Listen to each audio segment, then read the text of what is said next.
Can the Nano Cortex capture the Quad Cortex? Let's find out.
If you've watched my last video, you'll know that I recently bought a Nano Cortex, and if you've watched me for even longer, you'll know that I am a Quad Cortex user as well. For me, the neural stuff is just amazing. I use all their plugins, I love QC, and it's amazing. If you're a guitar player and you gig or record and you obviously don't want to take a huge amp everywhere you go, the Quad Cortex is fantastic, and now the Nano Cortex is out as well, which is equally fantastic. I had a bit of a brainwave recently, and I've not seen anybody else do this in a video, so I thought I'm going to do it.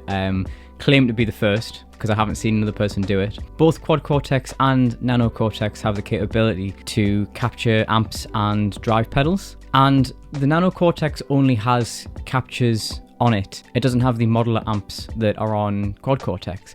And for my main rig for both the Houndcats and Joe McElderry, I use a modular amp, and I wanted to see if I could get that onto the Nano Cortex so that in an emergency situation, or if I wanted to use the Nano over the Quad Cortex, I'd have the exact same amp sound. So I thought, right, I'm going to see if I can capture the modular sound on the Quad Cortex on the Nano Cortex. And it worked absolutely spot on. As you saw in the video that I've put before this, it was going back and forth between the source audio and the capture audio, and there's just no difference. It sounds exactly the same. I should point out the sound of the amp is an AC30 with a Klon on, which is my typical drive sound for the Houndcats. I have done my amps that I use for Joe McElderry as well, which I think I use like a Fender Deluxe Reverb for cleans and a Marshall plexi thing for lead tones, but I've not bothered showing that in this video, but they're the amps that I use for that, in case you were wondering. But I've basically captured all of those and I've put them in the Nano Cortex, and it's just absolutely wicked. I'm super happy that it worked. But yeah, I just wanted to share that with you all. Let me know how you're getting on with your Nano Cortex or Quad Cortex. What have you captured so far? And yeah, please leave a comment down below. I'd be really interested to find out. But that's it for this video. I've been Jack, and I'll see you on the next one.